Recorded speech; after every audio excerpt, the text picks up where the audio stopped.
Colour মতো নাকা। আচ্ছা দেখো, এটা আইইউটির ম্যাথ 21-22 হ্যাঁ ইউটির। এখন দেখো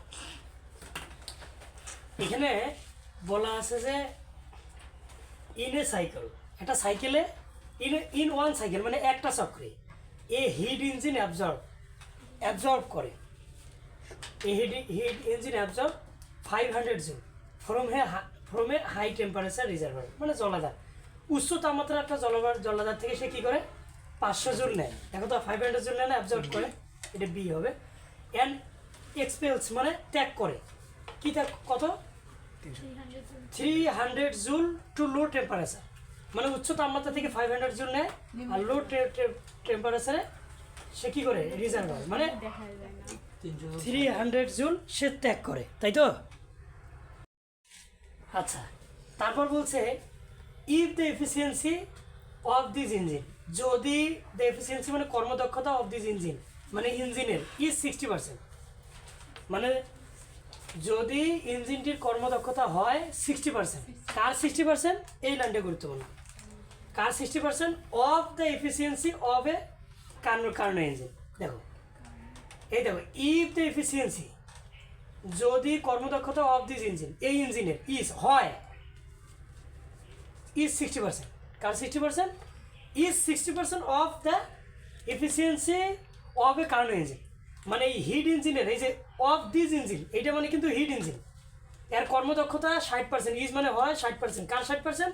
of the efficiency of a Carnot engine, মানে কার্নো ইঞ্জিনের 60%, কার্নো ইঞ্জিনের যে অফ দ্য এফিসিয়েন্সি মানে কার্নো ইঞ্জিনের কর্মদক্ষতার 60% হচ্ছে হিট ইঞ্জিনের কর্মদক্ষতা।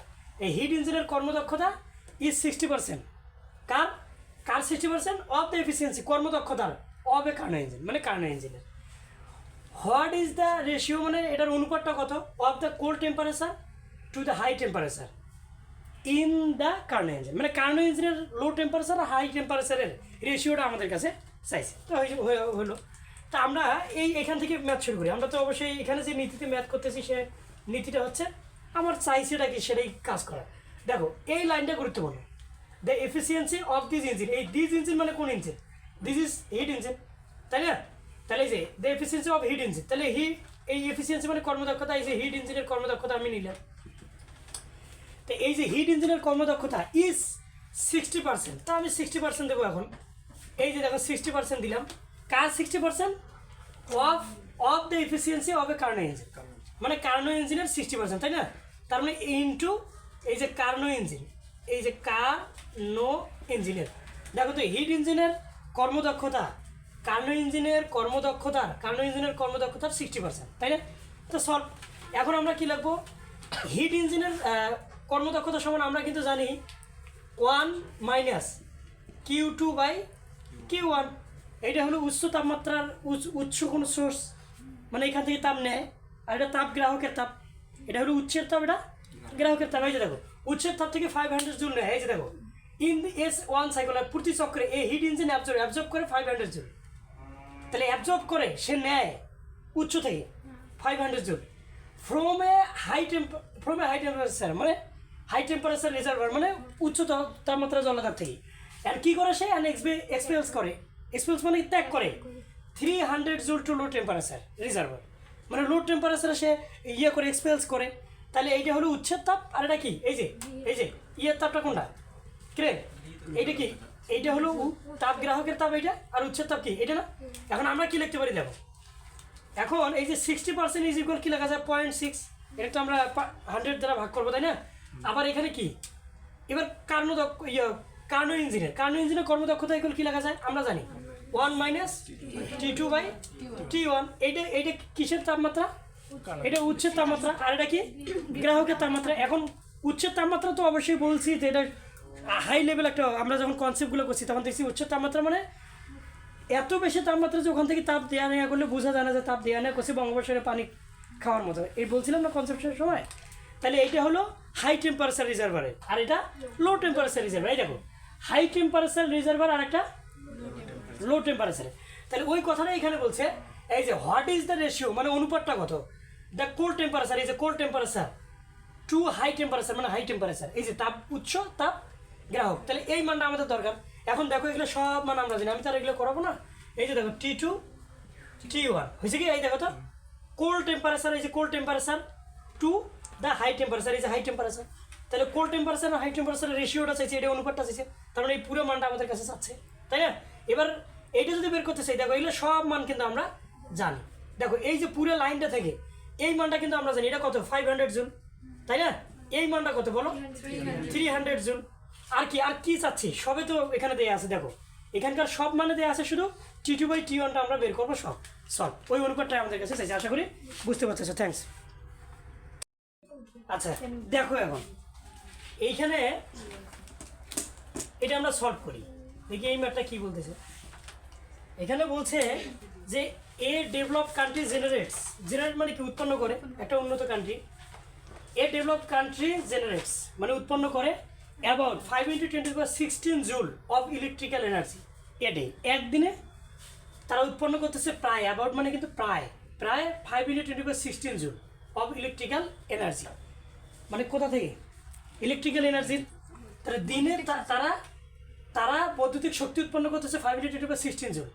ইফ দিস এনার্জি, যদি এই শক্তিটা ইজ জেনারেটেড, ইজ গান মানে যাওয়া হয়, স্টোর মানে বলা হয়, ইজ ইটেড মানে খাওয়া হয়, ইজ জেনারেটেড মানে যদি উৎপাদিত করা হয়, উৎপাদন করা হয়, তাহলে ইফ যদি দিস এনার্জি ইজ জেনারেটেড উৎপাদন করা হয় বাই এ পাওয়ার প্ল্যান্ট, একটা পাওয়ার প্ল্যান্টের মাধ্যমে বা দ্বারা, with an average efficiency is 30%, এটা 300 না 30%। তাহলে যদি ওরা বলছে যদি এটা if this energy is generated, যদি এই শক্তিটা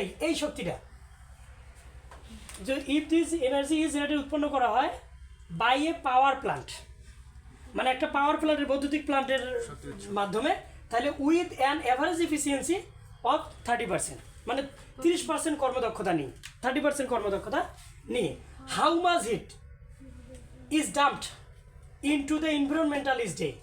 হাউ মাচ হিট মানে কি পরিমাণ তাপ ইজ ডাম্পড হবে, মানে পরিবেশে সে ছেড়ে দিবে। 30% তো উৎপন্ন করলো, তাহলে বাকি কত পার্সেন্ট আছে 70%, তাহলে ডাম্পড হবে কত percent, environment into the environment is day. প্রতিদিন সে পরিবেশে কি পরিমাণ হিট ডাম্প করতেছে 70%, তাই না? দেখো এটা ম্যাথ ছাড়াও করা যাবে। তাহলে এই যে দেখো 30% যদি সে অ্যাভারেজে তার কর্মদক্ষতা যদি 30% হয়, তার মানে কর্মদক্ষতা 30% মানে কি 100 জনের সাথে 30% মানে আমরা কাজ পাই, বাকি ডাম্পটা হচ্ছে কত পার্সেন্ট 70%। তাহলে সুতরাং আমরা লিখতে পারি সলভের ক্ষেত্রে আমরা ডিরেক্ট লিখতে পারি, তাহলে ডাম্প ইজ কত পার্সেন্ট ইজ ইকুয়াল, আমরা লিখতে পারি 70%। আচ্ছা 70% কথাটার অর্থটা কি, সহজ হিসাব। তাহলে 100 জুলের মধ্যে, এটা কথা আমি ম্যাথ করা বাদে ডিরেক্ট করি, 100 জুলে ডাম্প হয় কত পার্সেন্ট বলো তো, 100 জুলে ডাম্প হয় কত, এই 70 জুল। 70% মানে কি 100 জুলে ডাম্প হচ্ছে 70 জুল, অতএব 1 জুলে ডাম্প হয় কত, তাহলে 70/100, অতএব তাহলে আমরা কি লিখতে পারি এখন, কত জুল দেখো তো, 5 × 10⁻6 না, তাহলে 5 × 10⁻16 জুলে ডাম্প হয়, 70/100 ইন্টু 5 × 10⁻কত 16। দেখো এটা দেখা যাচ্ছে কি, তাহলে 5 × 10⁻, এই যে 16, দেখা যাচ্ছে কি। আচ্ছা তাহলে এই মানটা যা আসবে সেটাই অ্যান্সার, আশা করি বুঝতে পারতেছো, থ্যাঙ্কস।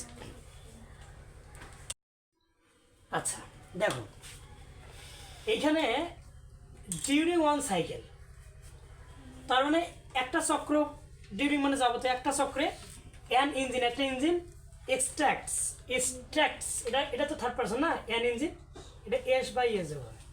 তাহলে ডিউরিং ওয়ান সাইকেল, একটা চক্র যতক্ষণ চলে আর কি, ইঞ্জিন এক্সট্রাক্টস, একটা ইঞ্জিন নির্যাস যেটাকে বলা হয়, মানে নির্গত করে কত শক্তি, 2 × 10⁻³ জুল অফ এনার্জি, মানে শক্তির কত জুল সে এক্সট্রাক্টস করে, মানে নির্গত করে 2 × 10⁻³ joule from A hot reservoir, মানে একটা হট রিজার্ভার মানে জলাধার, একটা উচ্চ তাপমাত্রার একটা সোর্স থেকে, সহজ কথা। তাহলে উচ্চ জলাধার থেকে, উচ্চ তাপমাত্রা হট মানে একটা গরম জলাধার থেকে, অ্যান্ড ট্রান্সফার, এবং সেটাকে আবার ট্রান্সফার করে ওই তাপটা যে নিল, এটা নিল কোথা থেকে, ফ্রম এ হট রিজার্ভার থেকে। এই যে এত জল নিল ফ্রম এ হট রিজার্ভার, তাই না? একটা হট রিজার্ভার থেকে নিল অ্যান্ড ট্রান্সফার করতেছে কোথায়, অ্যান্ড ট্রান্সফার 1.5 × 10⁻³ জুল। তাহলে এত জুল কোথায় ট্রান্সফার করতেছে, টু এ কোল্ড রিজার্ভার, একটা কোল্ড রিজার্ভারে। হাউ মাস মানে কত, হাউ মেনি মানে কতগুলো, হাউ মাস মানে কত, এটা তো আর গোনা যাবে না একটা দুইটা, এই জন্য how much. How much power does the engine generate, কি পরিমাণ ক্ষমতার শক্তি সে জেনারেট করে, উৎপন্ন করে, ইফ যদি ইট গোজ থ্রো 4 সাইকেলস ইন 2.5 সেকেন্ড। তাহলে যদি এটার মাধ্যমে কি হয়, 4টা সার্কেলে কত সময় লাগে, 2.5 সেকেন্ড সময় লাগে। এখন আমি তোমাকে এমনিতেই বলি, এই যে এত জুল নিল আর এত জুল ছাড়লো, মাঝখানে তাপটা সে কি করলো, কাজে পরিণত করলো। ইঞ্জিন কিছু তাপ নেয়, আমরা তো এটা কনসেপ্ট করার সময় দেখছিলাম না যে ইঞ্জিন কিছু তাপ নেয়, তারপর কিছু দিয়ে কাজ করে আর বাকি তাপ সে ছেড়ে দেয়। তাহলে এইটা তাপ নিচে আর এইটা ছেড়ে দিয়েছে, মাঝখানে তাপটা কি করছে, কাজে পরিণত করছে। ঠিক আছে কি, তাহলে একটা সার্কেলে কত কাজ, এইটা মাইনাস এটা 2 × 10⁻³ মাইনাস কি 1.5 × 10⁻³ এইটা বিয়োগ করলে আমরা কাজটা পাবো। এখন এখানে কয়টা সাইকেল, একটা সাইকেলে এইটা মাইনাস এইটা কাজ, 4টা সাইকেলে, তাহলে কি যদি 4টা সাইকেল হয় তাহলে আমরা কি 4 × এইটা মাইনাস এটা, তাই না? এখন আমি আমরা ফিজিক্স কিভাবে সলভ করি সেটা বলো। আমরা কি এত কিছু ভাবি না, আমাদের লাগবে নাকি সেটাই গুরুত্বপূর্ণ নাকি। হাউ মাস পাওয়ার, আমার কি লাগবে, ক্ষমতা লাগবে, তো অতগুলো ভাবার টাইম আছে। ক্ষমতায় করে লাগা যায় W/T, কিন্তু এখানে সাইকেল কটা, তো 4 সাইকেল, তা 4 সাইকেল হলো 4W, একটা সাইকেলে যদি W হয় 4টা সাইকেলে 4W/T, তাই না? তা এখন 4W/T যদি হয়, আমি এখানে 4 লিখলাম, এখন Wটা কি, এই যে দেখো এইটা সোর্স থেকে হট রিজার্ভার থেকে এইটা নেয় আর ট্রান্সফার করে এই জুলটা, তাহলে এটা থেকে এটা বাদ দেবো, তাই না? কি বুঝতেছো কি? তাহলে এই যে এই তাপটা নিল আর এই তাপটা ছেড়ে দিল, নিল যত জুল, তারপর কি নেওয়ার পরে কিছু জুল কাজ করে বাকি তাপ ছেড়ে দেয়। তাহলে এটা নিল আর এটা ছেড়ে দিল, মাঝখানে তাপটা কি হলো, এটা মাঝে যে তাপটা পাবো এটা কি কাজে পরিণত করছে, বাই কি টি না? তাহলে বাই এখন টি। এখন এই মানগুলো আমরা কিন্তু জানি, দেখো এই মানটা আমরা জানি, এই তাপটা আমাদের কি তাপ, আচ্ছা সরি, এই তাপটা না এটা দেয় না, এটা 1 দেই, এটা আবার ঋণাত্মক তো করার কি দরকার, তাই না? এটা নিচে এটা দিছে, তাই না? তাহলে এই তাপটা কত বলো তো, 2 × 10⁻⁶ কত আছে 3 জুল, আর এটা কত 1.5 × 10⁻³ জুল, তাই তো?